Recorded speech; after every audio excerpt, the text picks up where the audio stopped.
What's up, A to Z Sports Live on a Monday, another Monday with another loss for the Tennessee Titans, 2-4 on the season heading into the bye week, and also back from London or on the way back from London. The Titans lose to Baltimore. The final score 24-16. Me and Jack had a fiery post-game show yesterday morning, and then Sam filled in for Buck, who's traveling back from London today, last night on Sunday night prime time here. And now Zach and I get to light this thing up on a Monday morning. Glad to have everybody along. Hope your weekend outside of the Titans game went well. But we've got a lot to talk about, a lot to hear from. Mike Vrabel talking about his team. Jeff Simmons talking about this Titans team and needing to reevaluate what's going on here in the bye week. And one Titan who is taking accountability for doing something that hurts the football team. So a lot to get into. There's quarterback conversations that will organically happen. We're going to do our best to save the quarterback show for Tuesday morning. But Zach,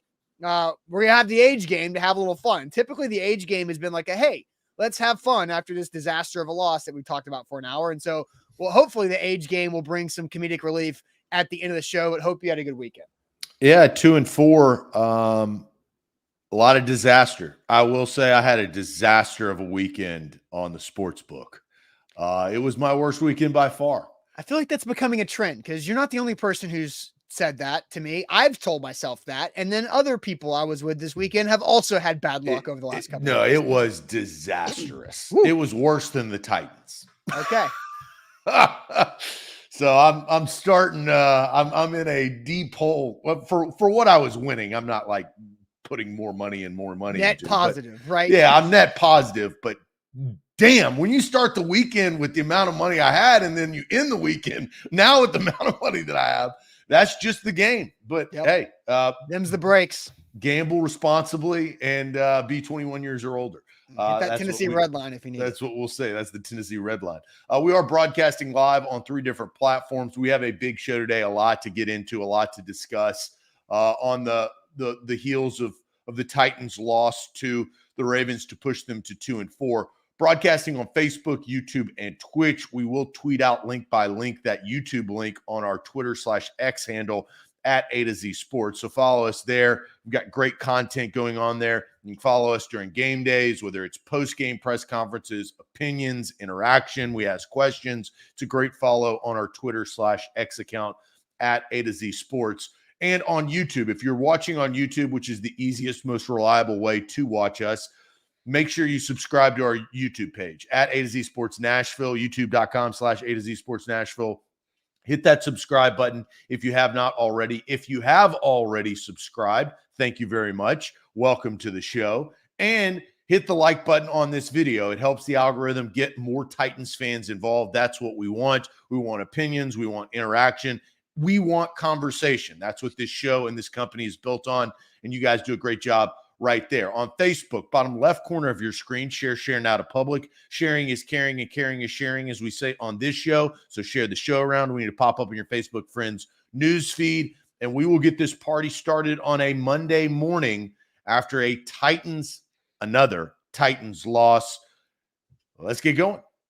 Yep. Let's do it officially. Welcome into A to Z Sports, powered as always by the BetMGM app. I'm Austin Stanley. He is Zach Bingham. We are Nashville's on-demand sports talk network, going live weekday mornings at 8 Central Time on Facebook, YouTube, and Twitch. Link to the shows on our Twitter X timeline. That is at A to Z Sports. Also hit us up on Instagram, TikTok, and Threads for more great Titans content. We got to thank our sponsors because they make it happen for us and they help out all of you, like Wilson County Hyundai. Make them a part of your new car buying process by seeing them in Lebanon or at wilsoncountyhyundai.com. The Bone and Joint Institute, boneandjointtn.org, the region's destination for comprehensive orthopedic and sports medicine care. Farm Bureau Health Plans. Get better with Farm Bureau Health Plans, better coverage rates and service at fbhp.com/ATOZ. The Aura app, keeping you safe online, and get a 2-week free trial with our link, aura.com/ATOZ. And Krebs Kubota, an elite Kubota dealer with 3 great locations in Murfreesboro, Columbia, and in Franklin. Online, KrebsKubota.com. So the Titans lose 24-16, the final score.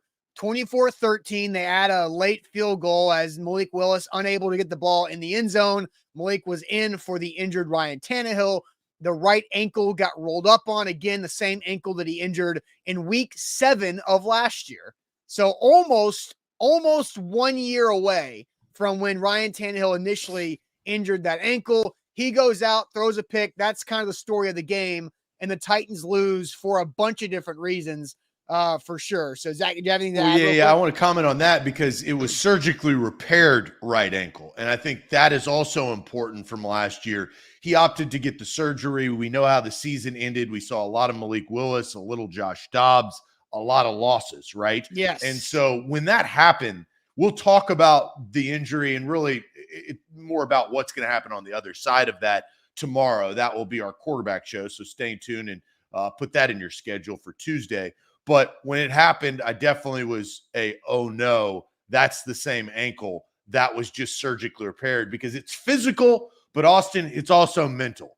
Because as a quarterback, anytime you re-injure something that you've already worked your ass off to rehab back, and everybody who's ever torn an ACL or gotten injured and then gone back and played or done some physical activity, it's always in the back of your mind. And a lot of thoughts on the sidelines when he was waiting for that cart on the other side of the stadium was going through number 17's mind on that ankle. Yeah, that sucked. And so, like Zach said, we'll talk about that. But the Titans lose. Valiant effort in the third quarter to get 10 points in that third quarter to make it a game. But then that's when it all went downhill for the Titans again. So let's hear from a very, very frustrated head coach, Mike Vrabel. Frustrated with the repetition? Frustrated with losing. Some things unable to be corrected? Probably. What you have? Maybe. I mean, we'll see. But not going to stop trying. Not going to stop trying to prepare them and teach them and fundamentals and execution. There'll be some good plays in there, and there'll be certainly the ones in there that we have to eliminate that are getting us beat. What you said Simmons after the, I guess, questionable whether that's going to flag or not, but he gets flagged. Second guy in. I mean, we all saw the replay. I mean, he knees him, but they're going to get the second guy. So that's what I've told them for 5.5 years now, that they're going to catch the second guy, Jimmy. That hasn't changed. What's your identity now, Mike? What can this team hang its hat on? Well, I mean, I think we're going to always hang our hat on effort, finish. We're going to continue to play physical, but you got to win. I mean, these things you have to win, and you guys know that. That was not Mike Vrabel's coach better, play better. Those were some pretty honest answers there. Maybe not everything's fixable or correctable, as Kaharski asked, and Vrabel admitting the frustrating with losing, talking about Big Jeff's penalty. I told Jeffrey Simmons for 5.5 years they're going to get the retaliator, not the initiator. And Odell Beckham Jr. was the initiator, and Big Jeff got flagged, and that led to the only Ravens touchdown of the entire game. So let's hear from Jeffrey Simmons now on what he thought after that game. We need to figure something out. We need to figure out the guys who, going to fight. We need to figure out the guys who want to be out there, not the guys that don't want to be out there. That's what it needs to be. We need to reevaluate our team and, figure it out. That's the message. Let's figure it out. Who want to play football for the Titans. You think you got a team to turn it around? I would hope so. I mean, we got a long season ahead. This the NFL. I mean, no one's going to feel sorry for us. That's what it's going to be. Like I said, we got a bye week. Hopefully guys get healthy and kind of hit that reset button and come back after the bye week ready to roll. So how do you kind of figure that out, I guess, when you're getting ready to take that time away as a team? I mean, we got a couple of days here next week. I know Coach said we'll be, we guess we're going to watch the film together Tuesday morning when we get in. So I'm sure some of the captains or whoever, the leaders, whoever it may be, I think should stand up and, tell the team how they feel. I mean, everyone should be able to speak up, and I guess we just got to be grown men about it because, like I said, there's no one going to feel sorry for us. No one going to feel sorry for the team, and like I said, we just need to figure it out. There's Jeffrey Simmons, one of the highest paid players on the team, doing dumb stuff to hurt the team yesterday, but good comments there. I have to reevaluate the roster. Nobody's going to feel bad for you. So, Zach, I said this in the halftime and the postgame show. I don't care what Odell Beckham Jr. did or said to Jeffrey Simmons, and I agree with Jordan, Odell Beckham Jr. can be a punk at times, right? But it doesn't matter. The Jeffrey Simmons knows that you cannot do that, and he hurt his football team. There's a lot to react to from those two videos, Zach, but I'll kind of toss it over to you. Yeah, well, I think to start with Vrabel, when you're clicking your pen that many times, that means you're not having a good time. And No. Mike Vrabel's not having a good time. And at the end of the day, and at the end of what we heard, I thought, as you put it, you was very honest and open with us. You have to win. Nobody cares. I say that a lot about everything, whether it's comments, business, life, nobody cares. You have to win the football game. And then it's funny because I had some thoughts after the Vrabel clip, and I was thinking of my one word, and I have my one word. And then the funny thing is that Jeffrey Simmons said my one word in the second clip. On Vrabel, real quick, here's the problem. And it all ties in. So my one word is what Jeffrey Simmons said is reset. They have 2 weeks to reset, and they have to figure it out, or this is going to crumble because it is going to fall apart. And they don't have the players.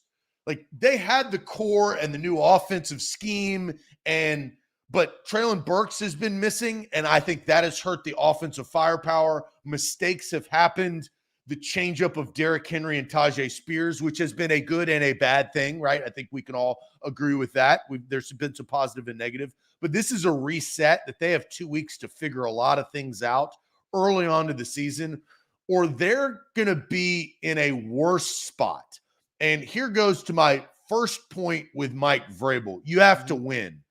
Austin, the worst thing that could have happened to the Titans last year is they lost 7 games in a row. Now you're 2 for 11, right? You're 2 for 11 in your last 13 games. That clock started last year. So when you continue to lose, we're always going to go back to that spot because you lost 7 games in a row to end the season and lost a must-win game to get into the playoffs to a rival in the Jacksonville Jaguars in a must-win game, and you carried your season over and you continued to lose. So, and unfortunately in the NFL, it's not for long. That's how fans are going to remember of that point of where everything went awry. It's not going to be about the playoff wins. It's not going to be about the playoff losses. It's not going to be about the number 1 overall seed in the AFC. It's not going to be the AFC championship run to lose to Patrick Mahomes in Kansas City way back when. It is going to be that initial game. And furthermore, when they lost to Cincinnati at home and how disastrous, that's a key word on today's show, that they've been since. And Mike Vrabel knows it. Everything has an expiration date. I texted that to somebody, a Titans fan who was reasonably emotional yesterday. Everything has an expiration date. And that's the widest, net you can cast on that. All right. So a lot of things to talk about here. What was your one word real quick? My one word was destructive. Destructive. There was, and I think there's value because I was going to go with on the post-game show, I was going to go with imploding. But somebody in the comments took it and I was like, ooh, that's a good word. Like, I like imploding because it's from the inside. And so I went with destructive. And you went that way. You went extreme, let's say negative in that sense. It's directly after the game. You've had fair. 18 hours. Plus, I had a night's rest. Yeah. And plus that game kicked off 24 hours ago. Yeah. So, you look at that, and do I think they can reset in 2 weeks? No, I don't. But Jeffrey Simmons, as a leader of the football team, should have that mindset. And Titans fans should at least appreciate what Jeffrey Simmons said there, because he unpacked a lot of luggage. Sure. Now they have a better chance to reset in 2 weeks rather than 1 week. So they do have the bye week. I think that's the benefit there. But Zach, let's go ahead and ask the question. I see some super chats have come in here. I've already favorited a couple comments too to get to, but want to get your reactions and opinions in here from Facebook, YouTube, and Twitch. What's the biggest reason why the Titans lost to the Ravens? We're going to go broad here because we want you guys to air your grievances. What is the biggest reason why the Titans lost to the Ravens in London on Sunday morning? But first, I'll tell everybody about our friends at Krebs Kubota. Krebs Kubota needs to be your equipment provider because whatever projects you have around your home or your property, Krebs has what you need. They've got the Kubota line. They're an elite Kubota dealer, which means they have the best equipment in the industry, but also they have the best warranties for said equipment. And you never know what project you've got going on or what project you're going to have.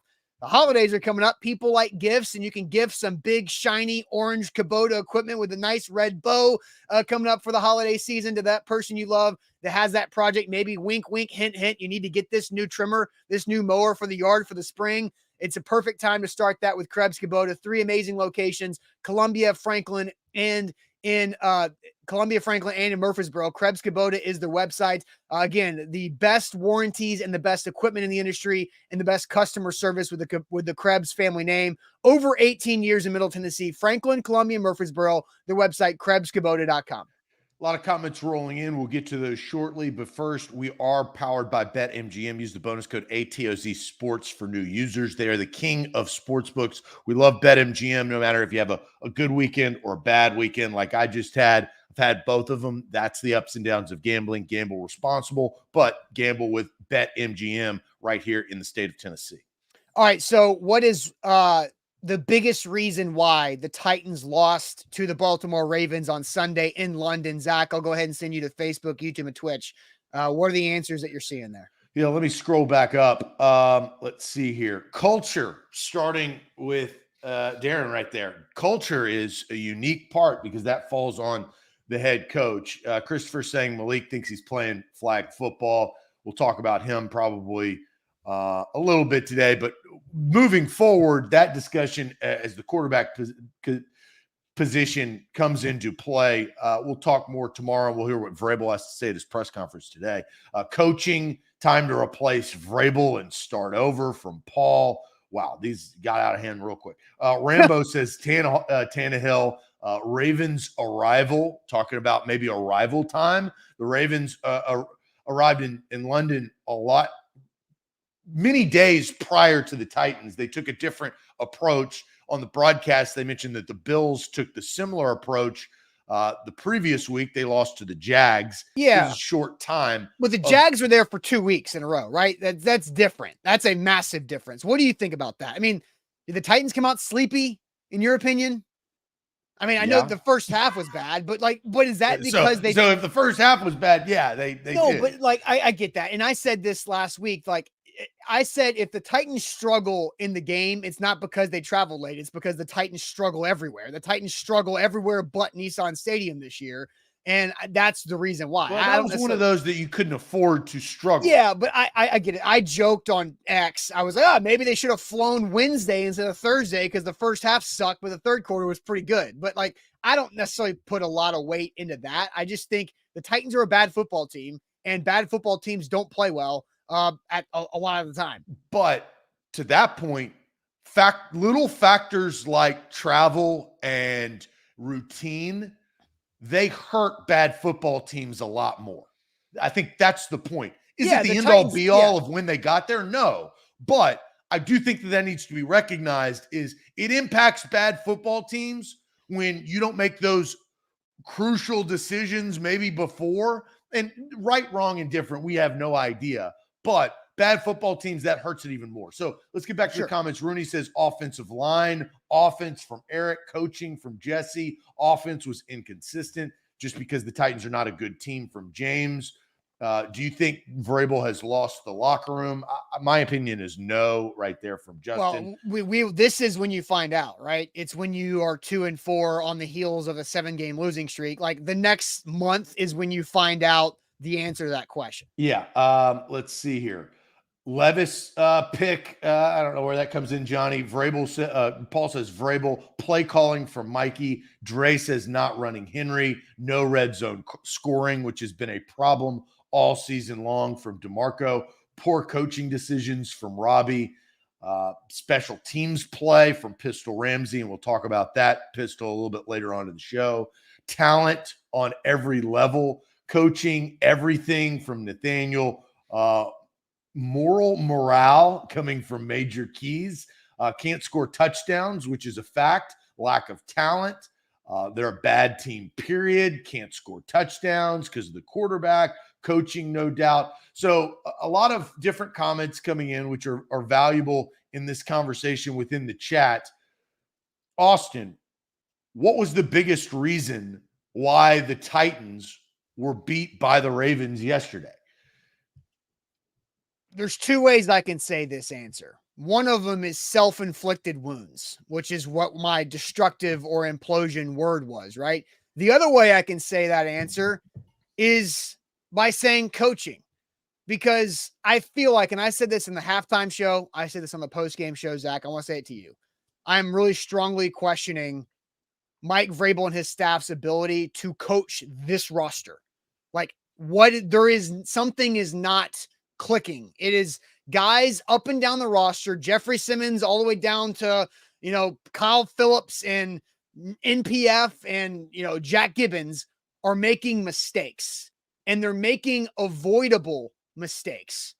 Like, think about the three biggest gaffes, I think. The three biggest gaffes of that game for the Titans: Jeffrey Simmons' 15-yard penalty, NPF lining up illegally, and Kyle Phillips' muff punt. All three of those things are 100% avoidable. And all three of those things should be directed at coaching. And so it could be self-inflicted wounds, but I think it's the coaching staff not having their players ready for moments and situations, which is what Mike Vrabel has preached since he's taken the head coaching job at the Titans. Now in his sixth season, he's 5.5 years into this thing. They have been so adamant about situational football. Every training camp, they practice every type of situation you can possibly think of, even when they have an open practice with the public in Nissan Stadium, and they work on bad snap punts, kick it out of the back of the end zone. They work on Hail Marys. They work on all types of ridiculous situations that bored the crowd to death, but they worked on situations. This team is not very good at situational football. The players are making mistakes, and there's only one place to point the finger at, and it's the coaching staff for not having them ready for those situations. So that is my answer. I think coaching led to self-inflicted wounds that sunk the Titans in London. I am a broken record on this because I say the same damn thing every loss.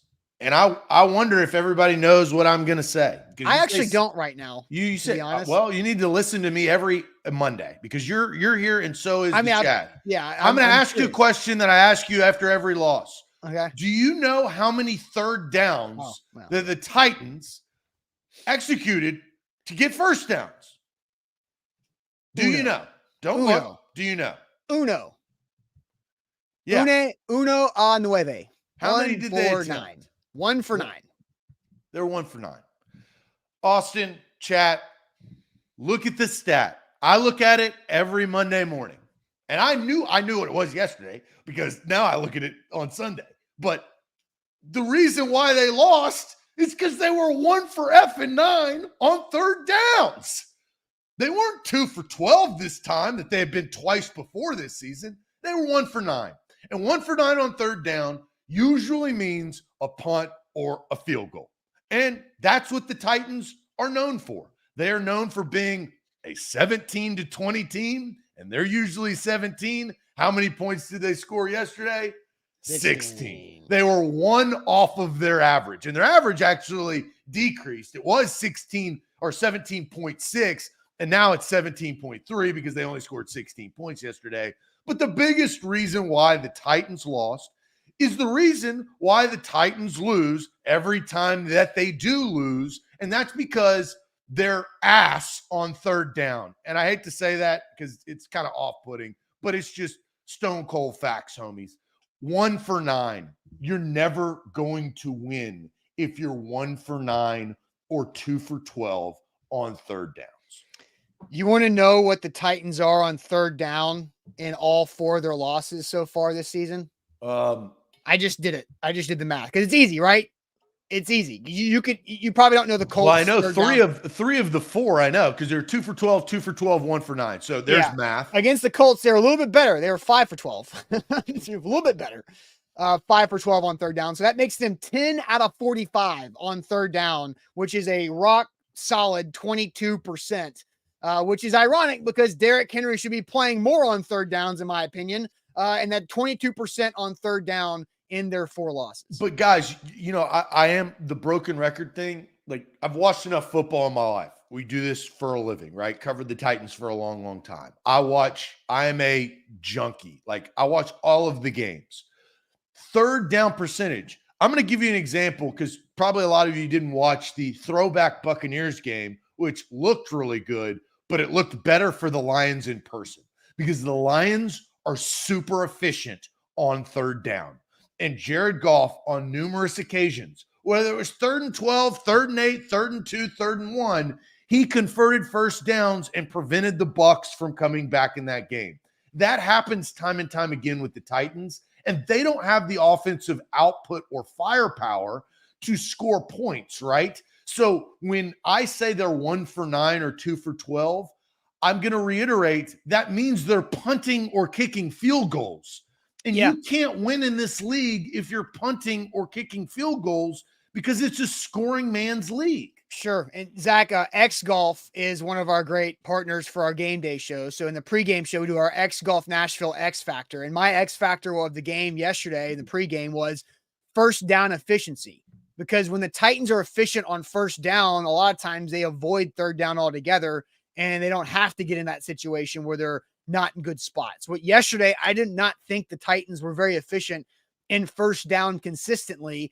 Part of that is because if you remove Derrick Henry's 63-yard run out of the Wildcat, the Tennessee Titans Derrick Henry was just averaging 3 yards a carry, 11 carries for 34 yards outside of that one big one that got him close to 197 yards for Derrick Henry on the day. So he did have a couple quick shuffle passes that they called receptions from Tannehill that gained good yardage on some first downs.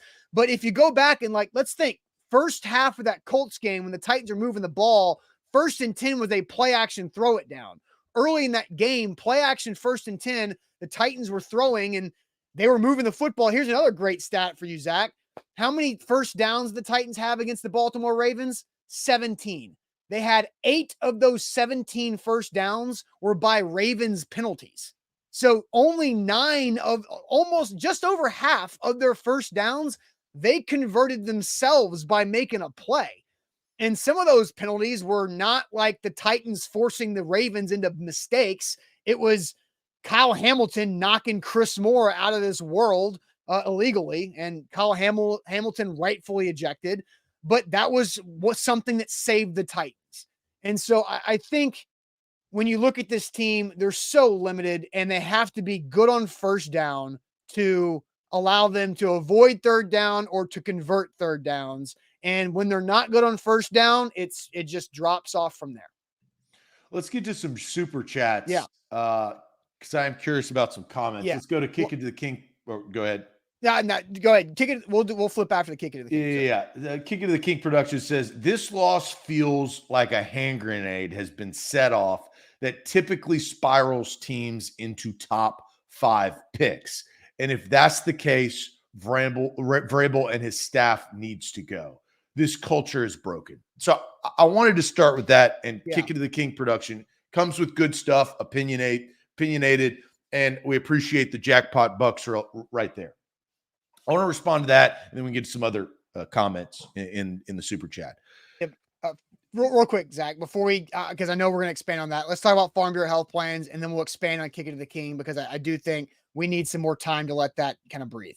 All right. Farm Bureau Health Plans is where to go to get your new health plan. I've got my new health plan. The Titans' health is, it's okay, but they're still losing games. The last 2 years, it's been bad. They need to go Farm Bureau Health plans and get a good health plan, get good coverage when it comes to your health plan, health, dental, and vision. 200 plus locations across the state of Tennessee, 75 years in business. I've been in business with them the last 2, and I'm really glad that I I have, whether it's you individually or whether it's you and your family, they've got you covered at fbhp.com/A to Z.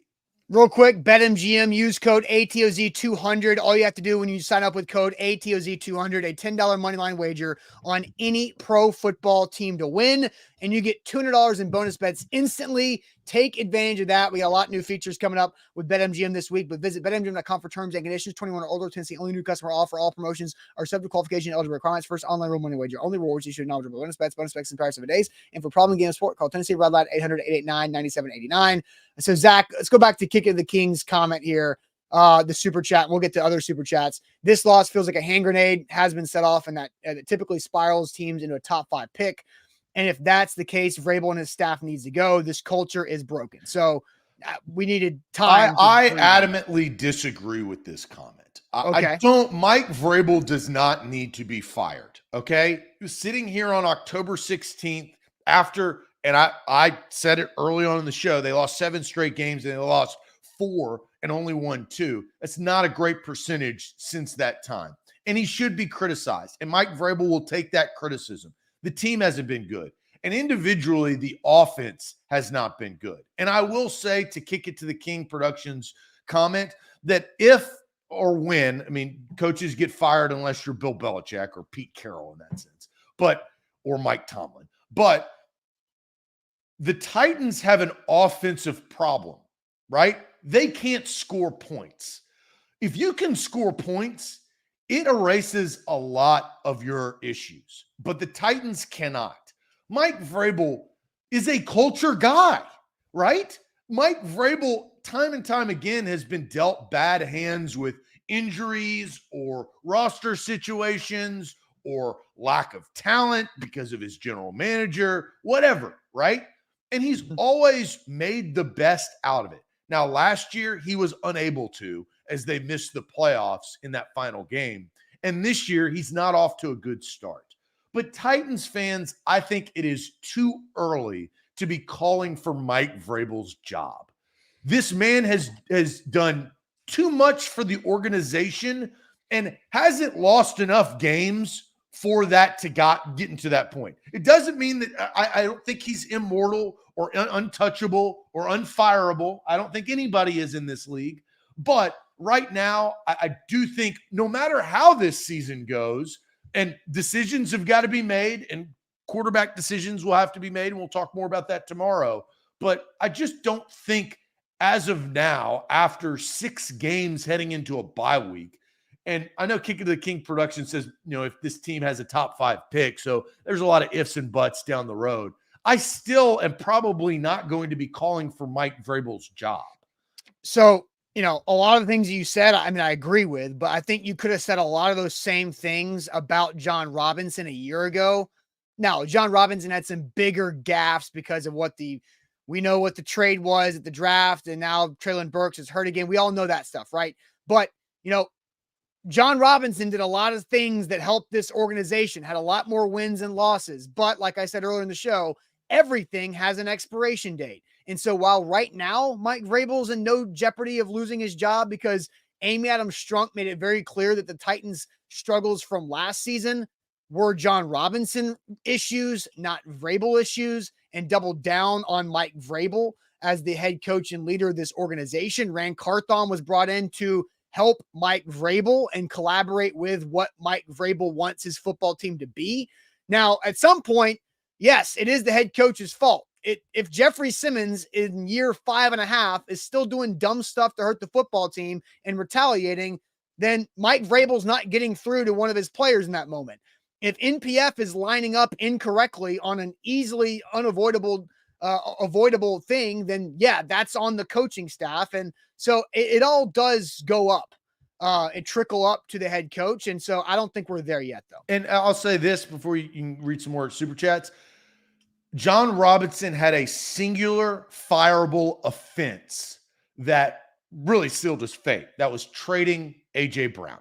And once he did that and it started to not work after that, and we all knew what A.J. Brown was, I was preaching it from the rafters. A lot of people were disappointed. Mike Vrabel has not had a singular fireable offense. And when you have, for coaches at least, you also have to think about this. And I know it's not about everybody else, but if the Titans fired Mike Vrabel will get a job the next hour, the next second that he was fired, right? He would be a wanted man.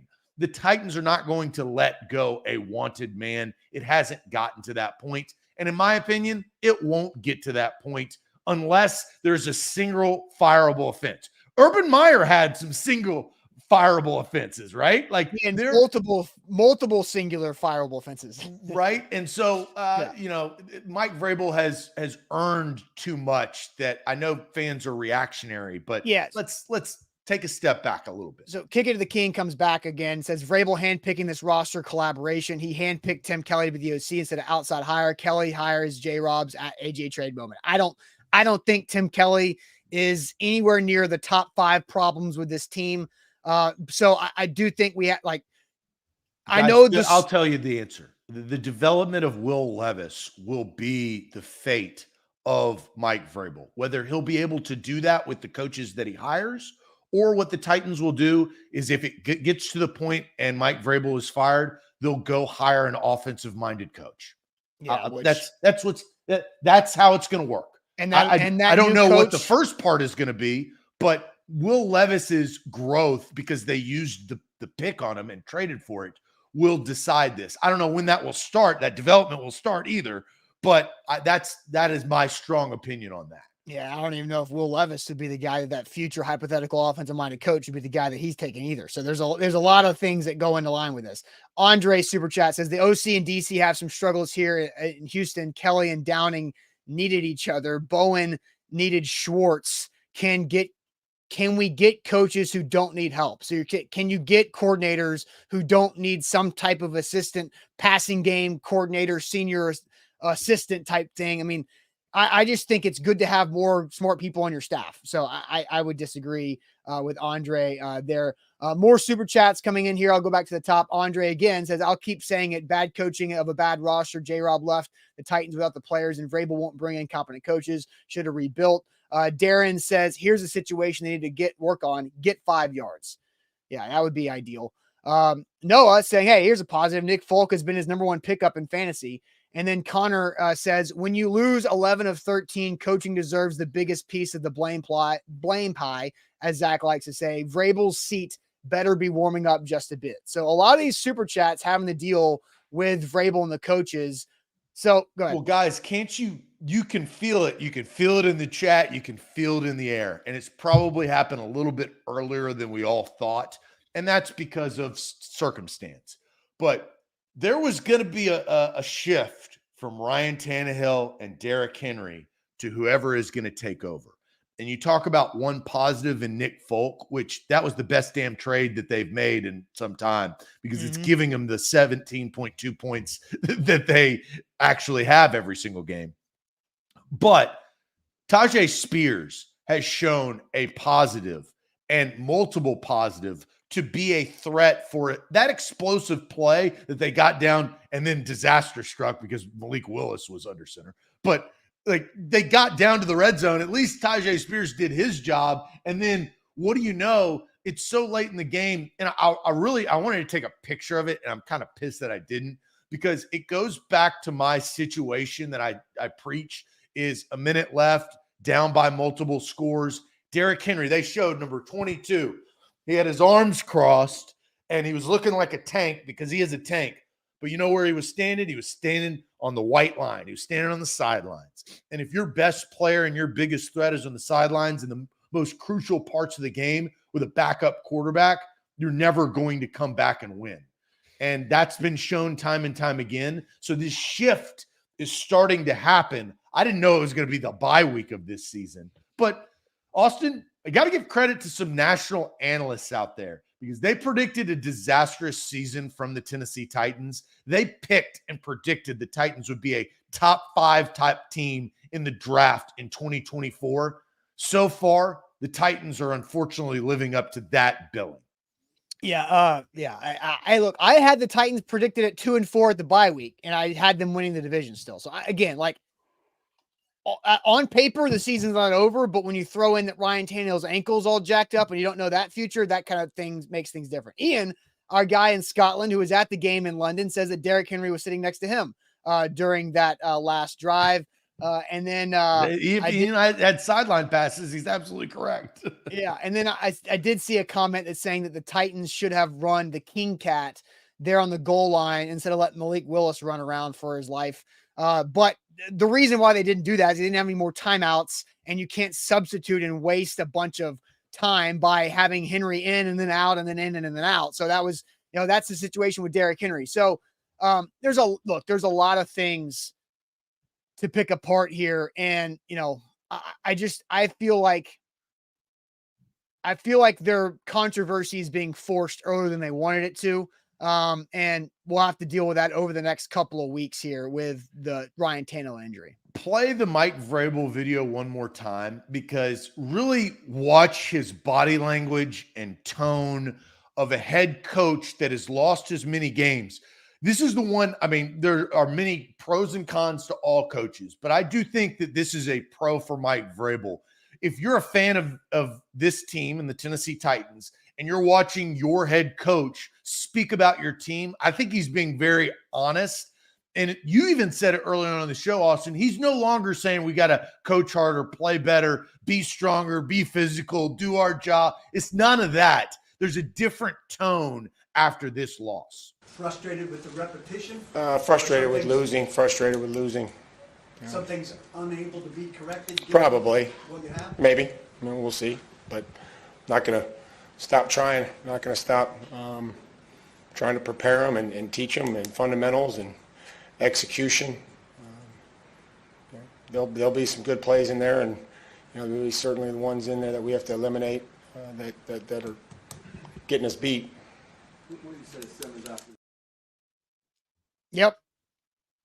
Got plays that are getting you beat, self-inflicted wounds, which leads me to this. There's a Titans player that did something on the field that was awful, but did something off the field that his teammate wouldn't do the week before. So we'll get into that. But first, let me tell you guys about Aura, our great sponsor that can keep you safe and protect your information online. I've been with Aura now since April. It's like 6 months of me using the Aura app. They protect my information. They eliminate data brokers that are sharing and selling my information to spammers and telemarketers and robocallers. I don't get any of that stuff anymore. So that's not annoying me through my day-to-day life like it might be you. So if you are getting a ridiculous amount of robocalls, spam calls, junk emails that you never signed up for, go use the Aura app and get a 2-week free trial with our sponsor Aura by using our link aura.com/ATOZ. That's aura.com/ATOZ for a 2-week free trial. 30 data brokers got rid of my information in 5 or 6 days thanks to Aura. And so that's plenty of time for you to do the same thing with that 2-week free trial. I also have parental controls for home Wi-Fi for the kids on the devices, credit identity theft monitoring, as well as password management and protecting. So many things with Aura. 2-week free trial, aura.com/ATOZ. A to Z Sports, we're also powered by BetMGM. Download the app today. They are our title sponsor. Use the bonus code ATOZ Sports. New users, and this is great, new users up to $1,500 back in bonus bets if your first bet misses and you're a new user and you use that promo or that bonus code ATOZ Sports. Download the BetMGM app today. All right, so we're about to play this Kyle Phillips video. Kyle Phillips muffed the punt that gifted the Ravens 3 points right before halftime, and everybody has the right to be pissed at Kyle Phillips. But Kyle Phillips did something post-game that I want to play. So let's hear from the Titans' second-year receiver, Kyle Phillips. Need to be better. Let the team down, drop the ball, and then that's really all it is. Just didn't make the play on the ball. Let the teammates down and gave up 3 points after the defense did a great job of holding them. So that's kind of one I got to take on the chin, deal with it, and be better going forward and make the play for the team when they need it. Should a play be made on that ball in that situation? Should it be let go? In that situation, I really didn't need to catch it. It was 1 second left, so I'm the reason we gave up those 3 points at the end. So that's on me. Like I said, got to take it on the chin, live with that, go forward, and just be better. What's the instruction from Craig coming on the field? He trusts me to catch it, trusts me to make the decision, and I let him down. I really could have petered out of the way. Like I said, there's 1 second, it wouldn't have really mattered. Would went up to make a routine catch, didn't make it, and like I said, let him down. So, first off, really good line of questioning by Paul Kaharski there, asking the correct follow-ups in that sequence. And also, he should not have caught that football. Also, Craig Aukerman, tell him that. The coach, the special teams coach, Craig Aukerman, says, no, I trust you to make the right decision, young chap. No, tell him, do not touch this football. Peter, get the hell out of the way. Let it bounce around and let it wind out the clock, or let the Ravens down it wherever, or bounce in the end zone to go to half down 15-3.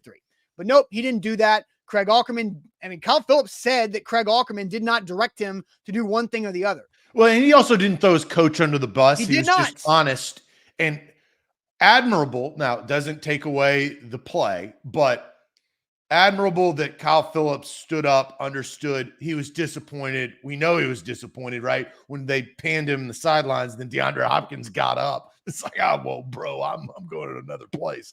But he was mad. I think everybody was mad that watching that game. It was like, what are you doing, right? But I agree. Great questions. And I thought solid answers, to be honest and truthful, to say, that was my fault, take it on the chin, and you can't do anything about it. I've got bigger opinions on the whole situation. Oh, yeah. We're about to get to that. I thought he handled it the correct way. Top Tier says, Aukerman said last week that he trusts guys to make the decision. Yeah, yes. But in moments like that, as a leader, as a manager / coach, you tell the person underneath you that you're in charge of what to do and what not to do. And that was Craig Aukerman failing Kyle Phillips, and then Kyle Phillips failed to do his job, which failed the football team. I'll give you an example. Everybody has been in this situation. When you're disclosing some information to somebody, whether it's a secret, some drama that you've heard about your friends, and you say, and you preface this, I'm just saying this to hear myself say it, right?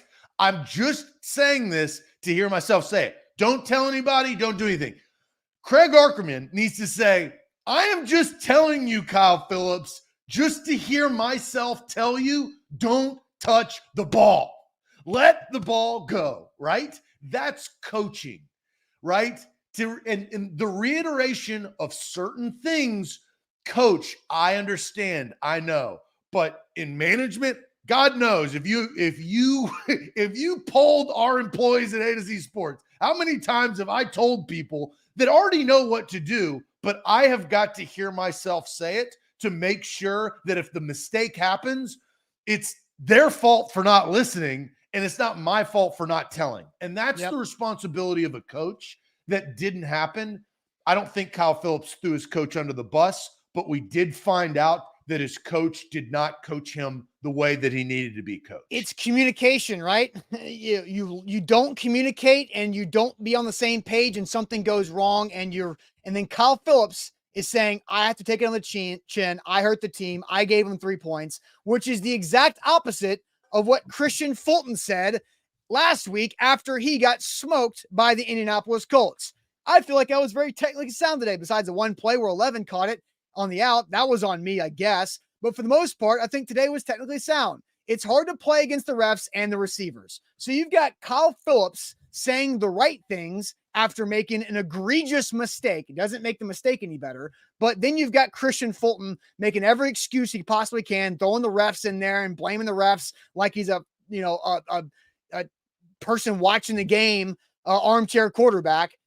And I think going back to Jeffrey Simmons' comment is we have to reevaluate ourselves. I think, Christian Fulton also got sat on the bench in that game too. We'll talk about that throughout the week. But Kyle Phillips did what Christian Fulton should have done the week before. And that is a problem because if guys are not taking accountability in the locker room, nothing's going to change because Christian Fulton doesn't think anything's wrong. Kyle Phillips at least said, yeah, that's on me. That's on me. Not on the coach. That's on me. So I want to get to this question. It doesn't fix a mistake. It doesn't save 3 points that was crucial, but it at least makes you feel better about Kyle Phillips trying to fix it. Well, what should the Titans do with Kyle Phillips? Because I do think you're at a crossroads with this player and what he should and should not be doing. Kyle Phillips has not turned out to be the player that I think Titans fans thought he could be when he was drafted by John Robinson out of UCLA to add some depth and honestly, some security and reliability to the team. And he has been the exact utter opposite. What should the Titans do with Kyle Phillips? And you can say whatever you want. You could say cut him. You could say keep him. You could say put him here. You could say put him there. It's an open-ended question, but I do think, Austin, we're at this point because of the lack of play due to injury, and then when he has been in the game, the actual play that has happened from Kyle Phillips. We don't need sad face emojis after the game.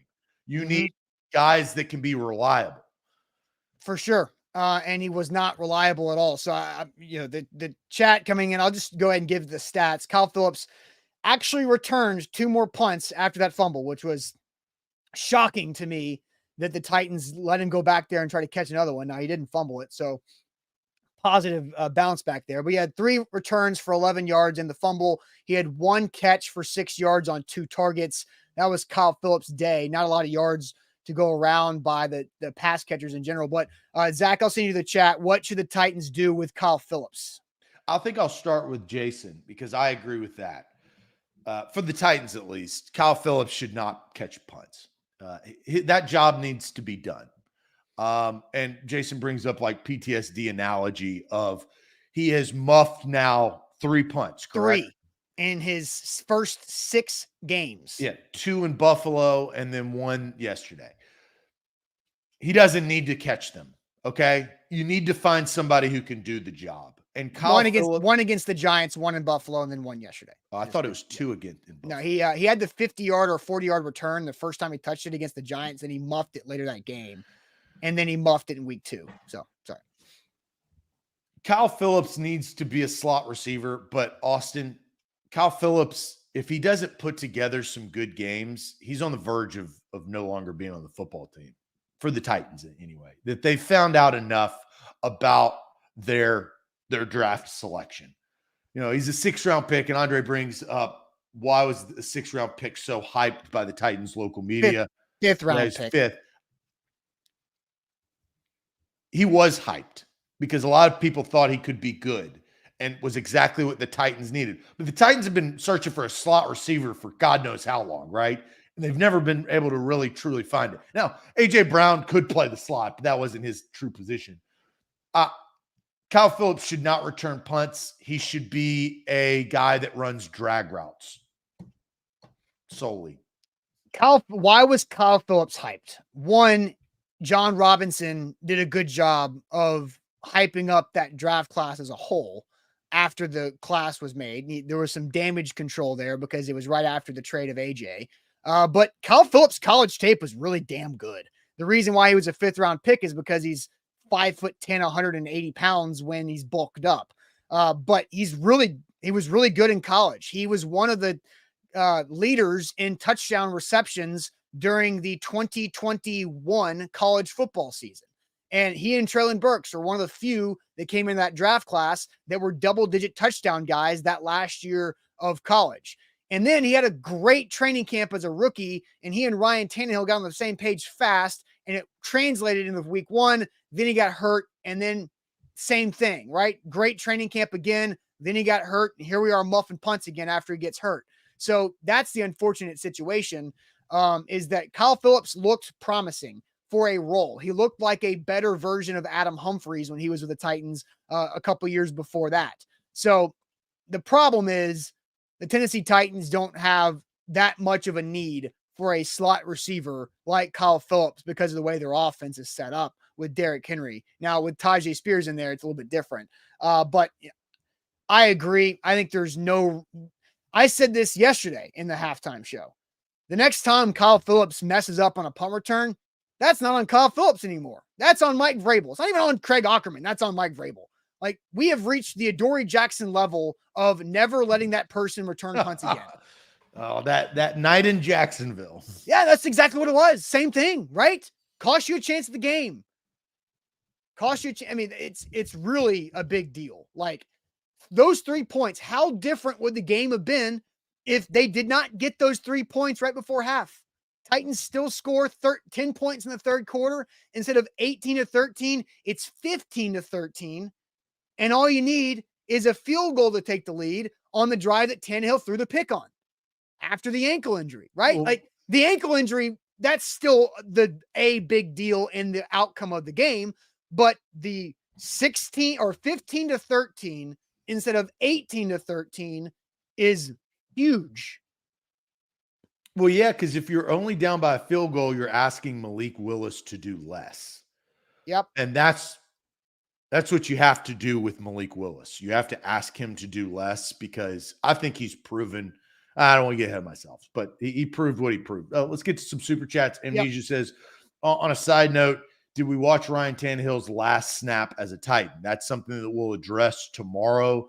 Amnesia, it will be quarterback central. I think we wanted to unpack yesterday's game and talk about the actual game and the loss to get to the Titans at 2-4.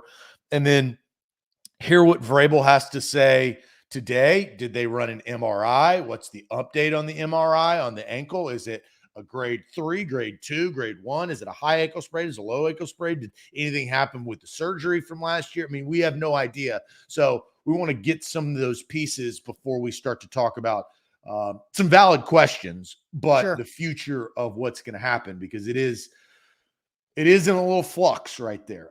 Good question. What would you change as a GM? From Nathaniel. Man, is that just a generalized question? You want to think about that for a second? What would you change if you were the Titans GM right now? Let's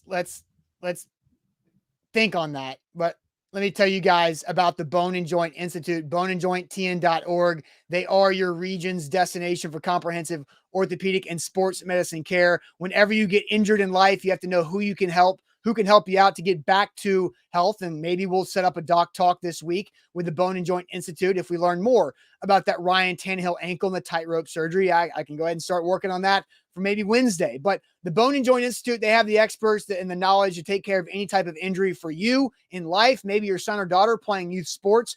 So find them in Franklin online, boneandjointtn.org. It is esports. We're also powered by BetMGM. Download the app today. Use the bonus code ATOZ Sports. Let's get back to the super chats. And the question is, what would you change as a GM? I think Andre Dillard is the number one thing that you would change, because you're trying to change it now in the season. So I think that's got to be your answer as far as acquisition and movement and money and position. That would be my answer. That's more of a coaching change, though, at this point. Like, that's the hard thing about Rand Carthon's Oh, you're job. saying what would you change as a GM right now? Or I thought you were talking about hindsight. That's why. I think it's like right now. And, NPF came in, I believe, after halftime and took over for Dillard. I can't remember if it was before half or after half at left tackle. And I think it was better. Well, Nathaniel, and maybe this is what you're getting at, is you're on the cusp. The trade deadline's earlier. You're on the cusp of being a seller and a hard seller. And that sell could include some big names. Some big names. Yeah. So that's the thing, is what would you change if you're a GM? Well, you've got to open up your blueprints during this bye week and figure out what this long-term vision really is and how you need to be able to get there. And that will be a good testament to what Rand Carthon actually thinks and how he approaches this whole thing, right? That the trade deadline has become bigger in the structure of a building a Super Bowl winner or trading away and kind of settling for a rebuild. And the Titans, all of those decisions are fast on the horizon. Yep. Kane, I don't know what this means. How do coach common sense? I think he said, how do you coach common sense? And I think he was talking about the Kyle Phillips thing. Yeah, you communicate more thoroughly. Yeah. Right? I would say that. Nathaniel says, Kyle Phillips has 1 reception as a slot receiver on a team that is bad on third down. He's not that guy. Humphries was way better. And where is he now? I don't know where Adam Humphries is now. Is he still playing this year? I know he was in Washington for a few years, but he had concussion problems continue to creep up. But yeah, Kyle Phillips has 1 reception in his second game back. I just think he's a free agent. Yeah, I think for him, Kyle Phillips should be used on like 3rd and short to like 3rd and 5. And after that, Kyle Phillips is no longer a weapon. Titans at Truth, I think, has a good comment. I favorited this earlier. Kiaris Jackson will have a job when he returns. Kyle Phillips is done. Talking about a punt return opportunity. I think that's a good comment because Kiaris Jackson, I believe, is done with his 4-game IR window. So if Kiaris Jackson is healthy enough, then he could come back and get that punt return job that he was pretty steady at throughout the preseason and in early in the season before he hurt his ankle going into week 3. Quick trivia. How much did Adam Humphries earn in his 7-year career?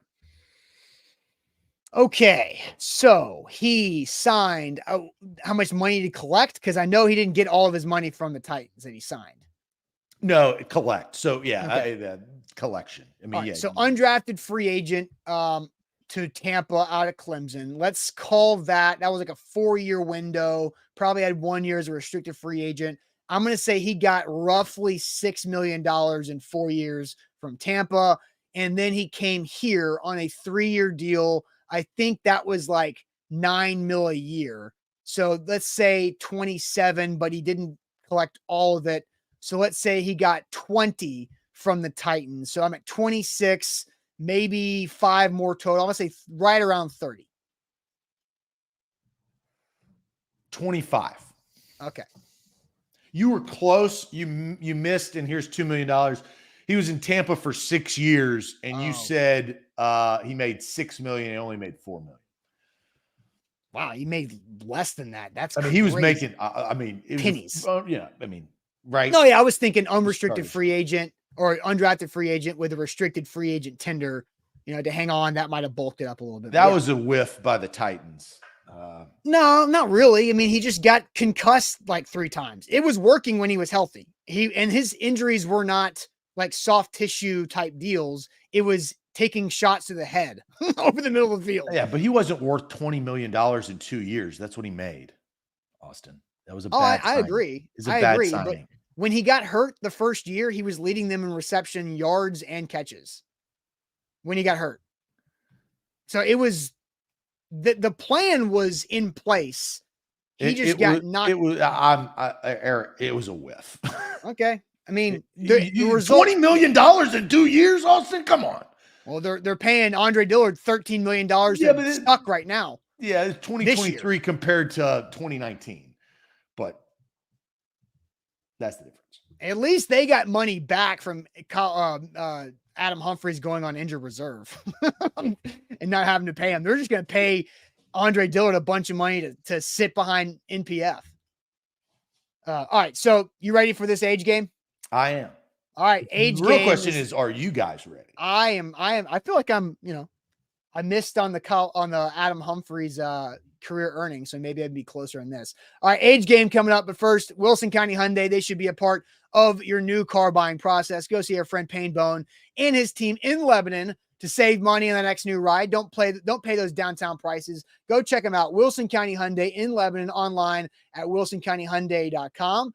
Zach, my comments are hidden, so I cannot see anybody as we try to play the age game here this morning. Let's get this thing rolling. Okay, so the question is, how old is blank, right?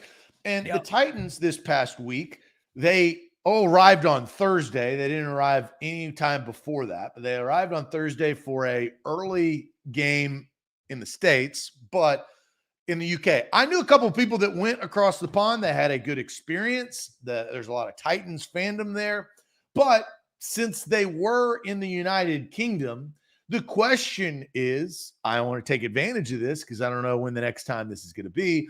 How old is the King of England, King Charles III? Now, I've put that out there. There's no Googling. You have to guess. The first person that gets it correct will be the champion of this age game on a Monday. But how old is King Charles III, who just recently came into his power? They didn't really have power, but came into power as king.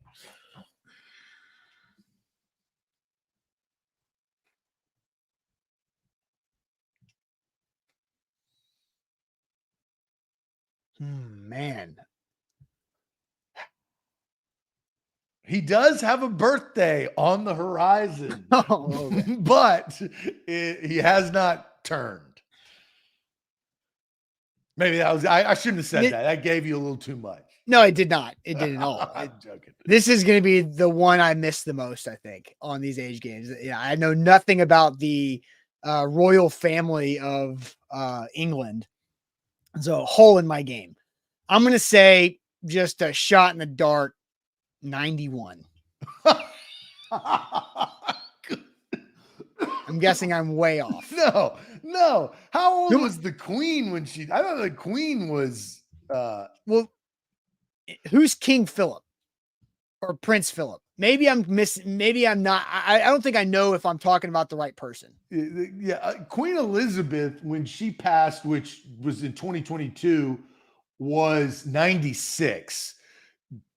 That is her son, so he can't be 92. I mean, you've already submitted it. Who the hell is Philip? Wrong. Who is Philip? Huh? Was Philip her husband? You have William and Harry. Those are grandkids.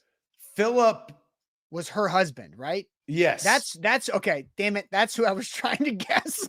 Yeah. And he wasn't a king, right? No, it was Prince Philip, right? Yeah. Married to the queen. So married to that is incorrect. Do I get it? Do I get another guess? No, you don't get it. That's not how this age game works. You damn it. You folded away. You're 92. All right. He's look not at the 92. So King Charles III. Damn it. Let's go to the chat. Let's see if the chat can get it, though. Curtis says 73. That's incorrect. 82 is wrong. Ashley says 78. I'm starting from the top down. So it's first to market right here. 69 is nice, but it's not correct from American Toff. 80 is incorrect. Dead ? Is also incorrect. He is alive. Orlando says 91. So he was there. Baldwin Barrett goes 102.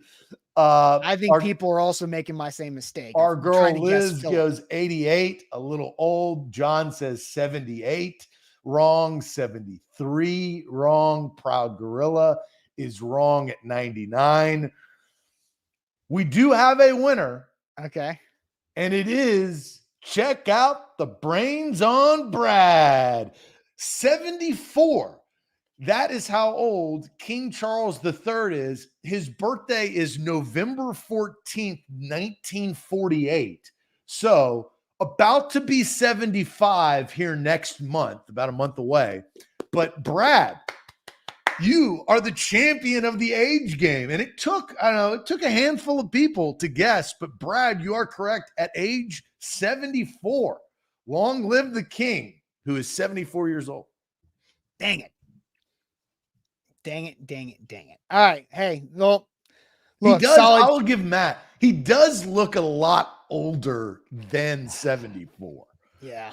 If I would have known that the king was the previous, the queen's son, then I probably would have been better in the ballpark. Yeah. You wouldn't have gone 92. I wouldn't have gone 91 because I thought that was. You go 91? I said 91. Yeah. Okay.